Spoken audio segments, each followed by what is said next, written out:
Hello everyone, welcome to video 3 related to barriers to communication and methods to overcome them. Now in my last video I spoke about physical and mechanical barrier. Now let's come to the third type of barriers, which are language, or we also call them as semantic barriers. I would like to request you all to remember this word also, because in exams and all someone gets confused if at all another word is used for the same. So language or semantic barrier. When there is a word semantic, remember that there is a barrier which is related to the meanings of the words. Okay. Now language barriers can be of two types. Here I have mentioned when both the sender and the receiver, they have different language.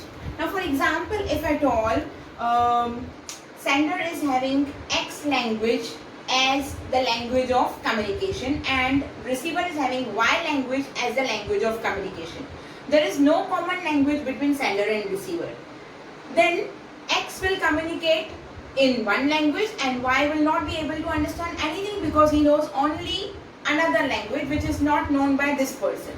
So in such situations, obviously this one is communicating, this one is communicating, but then the understanding doesn't happen. There is no understanding and everything is in the form of misunderstanding.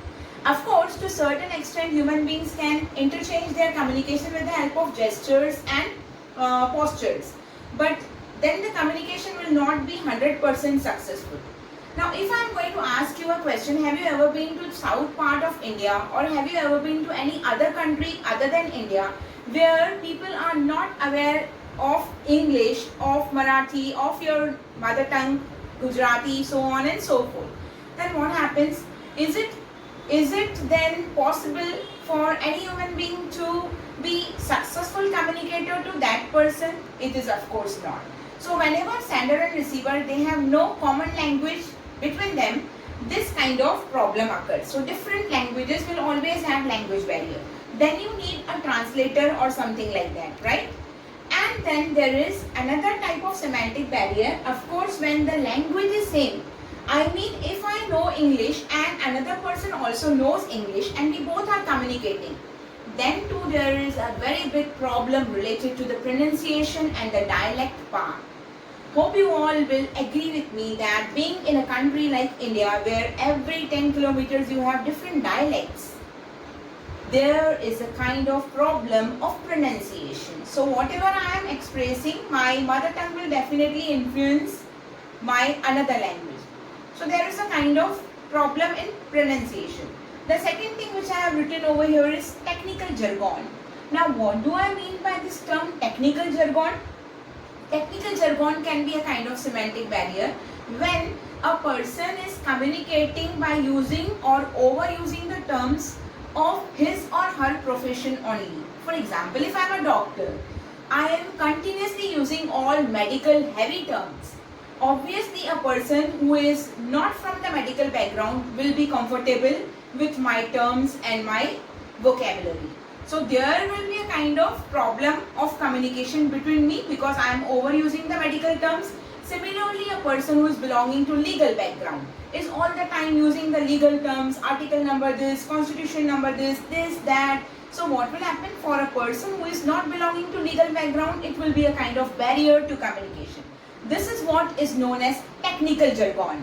People will talk and overuse the terms of their particular background. Okay.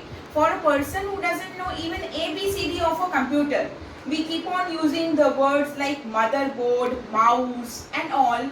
For that person, it will be very difficult to understand what is exactly motherboard, what is a mouse. For him, mouse can be an animal. But for a person who is belonging to computer background, he knows very well that mouse is an input device, right? Another thing which I have mentioned over here is complicated sentences. Now when we are talking about different languages and all, that's altogether a different concept. Forget about different languages. Even when we are talking about simple, similar language, for example, English, there are so many complicated sentences and we do assume that the opposite party is understanding that. To make this clear, I have mentioned two sentences here on the board. Sentence number 1 is get a blue and red carpet. And sentence number 2 is get a blue and a red carpet. Now if the meaning is clear, to you all, both the sentences are completely different from each other, is it not? The first sentence say get a blue and red carpet, which says that a single carpet containing both these colors. But when I say second sentence, get a blue and a red carpet, I mean to say I want two different carpets, one with red color and the other one with a blue color. Is the language not a complicated thing?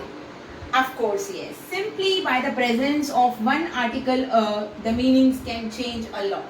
Similarly, when we are talking about the homophones and homonyms, when we have this term minute, is it minute or shall we pronounce it as minute?